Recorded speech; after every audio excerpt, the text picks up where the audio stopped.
So you found your way here again. Thanks for checking in again with Teacher Tom's tutorials. Today's lesson will be on the sort of the last step you need to manage your student files. Hopefully, teachers out there, hopefully you've made a handouts folder which you've shared out with all your students so they can get assignments that you place in there just by opening up that shared folder. The next step then would have been to have the students each create a turn-in folder so that, and they share that with you. That way they can just drop an assignment into that turn-in folder and right away you can see it. But there's one more step you need to take. If you need to make like a turn-in form. Trust me there. If you don't make the form, then the next best thing you have to do is go look at every student's folder every day to see if they happen to have turned something in, and that's not something I want to do. So there's something really easy, and that is creating a turn-in form. Let's take a look. So as you can see, I'm in my Hopper Handouts folder already. That's a shared folder with students, so anything I drop in there, they can go ahead and see. And I actually have a folder in there called Turn-in Forms. And I've got a few turn-in forms there, one for each of my teaching hours, and I'll explain why I would do that in a minute. But the first thing you need to do is go ahead and create a form. So you click Create and Form. It's going to say, hey, if you do that, it's because I'm in a shared folder, it will share that folder out with everyone, and that is what you want to do. So you click Create and Share. You choose, the basic look of your form, and if I go ahead and click View Live Form right now, you'll see that that's what it looks like so far. There are no questions in there, and then you just create the different types of questions that you want to do. Well, I want to show you one that I've already completed, so I'm going to look in my second hour turn-in form.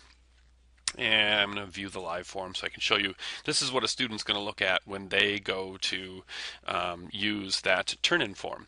So there's a few required elements there. I want to know who they are, so their first and last name, but you'll notice it's also going to collect their name regardless based on their username. That way I make sure the students are turning in their own material. And you'll notice the assignment title is a drop-down form, so they have to choose one of the assignments that I have listed there available to them. And that's really easy to update. So let's go back and update that. If I go into the form now and I click on the assignment title box, well, I don't want them to be able to turn in Sparta and Athens anymore because that's an old assignment, so I might just uncheck that.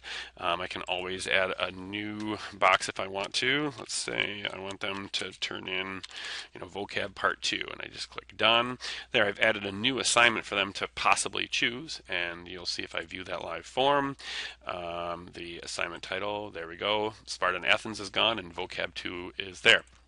So when your students are going to use this form, they will actually take their homework and drop it into their turn-in basket. So maybe it's this student and he drops one of these into his turn-in basket. He's also going to have that assignment, and he's going to right-click and copy that URL. So it's the link directly to that assignment, and that's where the URL for the assignment, he's going to click that and paste it right into there. The reason you want to do this is it's going to make forms for you, or it's going to make sort of a collection area for you. And if I show you that in student work here, it's going to give me a turn-in form responses spreadsheet that it makes for you. So if I click on this, it's just going to show you all the students and by direct URL, whatever the assignment is. And so if I click on one of those, it's going to go, right to the assignment. So I can grade it and then drop it into my gradebook, and that's a pretty neat thing.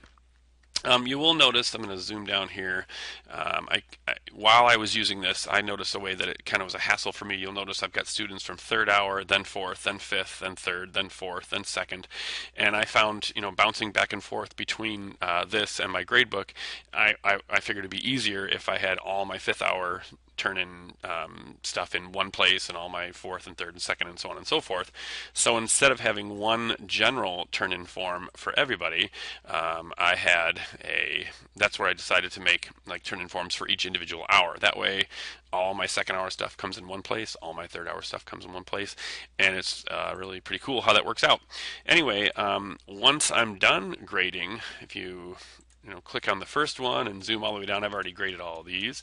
But if you cruise all the way down to the end of all the stuff that's been collected, and you click that box again with a shift key down, and then right click, I can right click on it, and I can hide those rows. So I don't have to look at those every time. Now, if another student turns something in, it's going to pop right up into that, line number 304 and 305 and 306, and so on and so forth. So you'll always have a record of what was turned in, but you don't always have to scroll through all those.